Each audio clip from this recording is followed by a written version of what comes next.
আমি আসলে গত 3টা ইলেকশনে ভোট দেইনি। আমার ভোট হয়তো দেওয়া হয়ে গেছে কিন্তু দেওয়া হয়নি। তো আমি এইজন্য এবার খুবই এক্সাইটেড ছিলাম যে ভোট দেওয়ার জন্য। তো এসে তো একটা পাড়া উৎসবের মতো লাগছে আমার কাছে। এত পরিচিত মানুষের দেখা হলো ঈদের মতো। গতকালকেও চাঁদ রাতের মতো মনে হয়েছে আমার কাছে। ঢাকা শহর খালি, সবাই ঘোরাঘুরি করছে।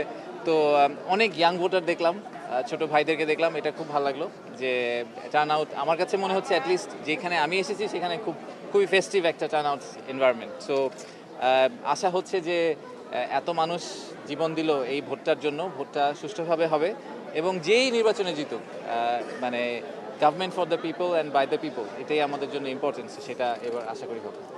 আর ওই যে নতুন সানসিল্ক ব্ল্যাক শাইন, তাই গ্লাস শাইন।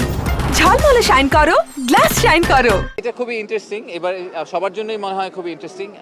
একটু পড়ালেখা করে আসতে হয়েছে এবার ভোট দেওয়ার জন্য। নর্মালি তো খালি মার্কা দেখে আর প্রার্থীর নাম শুনে চলে আসতে, এবার মনে হয় লোকজনকে একটু পড়ালেখা করে আসতে হয়েছে। বাট এটাও আমাদের জন্য খুব জরুরি ছিল, একটা পলিটিক্যাল স্টেটমেন্ট, যে যদি হ্যাঁ ভোট জয়ী হয় সেটা একটা পলিটিক্যাল স্টেটমেন্ট, যদি না ভোট জয়ী হয় সেটাও একটা পলিটিক্যাল স্টেটমেন্ট। বাট সেই ব্যাপারটাতে যাতে আমরা খুব মানে আগামী সরকার যাতে এই হ্যাঁ ভোট বা না ভোট যেটাই জিতুক তাকে আসলে সম্মান জানায় এবং সেই পলিটিক্যাল ম্যান্ডেটটাকে ক্যারি করেই তারা এগিয়ে যায়। সময় তো খুব অল্প ছিল, বিনিয়োগ একটা মিডিয়াম টার্ম ইস্যু বা লং টার্ম ইস্যু। সো আমাদের মেইন দায়িত্বটা ছিল যে একদম ফাউন্ডেশনাল যে সমস্যাগুলো ওগুলো যতটুকু রিজলভ করা যায়। আপনি যদি বলেন আমি হয়তো 100টা কাজ করার ইচ্ছা ছিল, হয়তো 15টা কাজ করতে পেরেছি, এর বেশি করতে পারিনি সময়ের অভাবে আর বিভিন্ন জটিলতার কারণেও। বাট আমার একটাই আশা যে আগামী সরকার যারা আসবেন তারা পলিসি কন্টিনিউটির উপর জোর দিবেন, কারণ বিদেশি বিনিয়োগকারীদের একটা বড় ইস্যু থাকে প্রতিবার ইলেকশনের পরে সরকার কমপ্লিটলি কোর্স চেঞ্জ করে ফেলে। তো কোর্স চেঞ্জ করে ফেললে আসলে বাংলাদেশে বিনিয়োগ করা খুব ডিফিকাল্ট হয়ে যায়। সো আমার আশা হবে এই সরকার, এর পরবর্তী সরকার সবাই বিনিয়োগ বান্ধব একটা পরিবেশ তৈরি করার চেষ্টা করবেন এবং তার ফলে আমাদের ওভারঅল বিনিয়োগের পরিমাণটা বৃদ্ধি পাবে।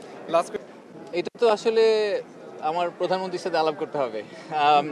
পরবর্তী সরকার যদি আমি তো সরকারের কন্ট্রাক্টে এসেছি, যেহেতু আমার পোস্টটা কনস্টিটিউশনাল না, আমার কন্ট্রাক্ট বাকি আছে অক্টোবর 2026 পর্যন্ত, এই বছরের অক্টোবর পর্যন্ত।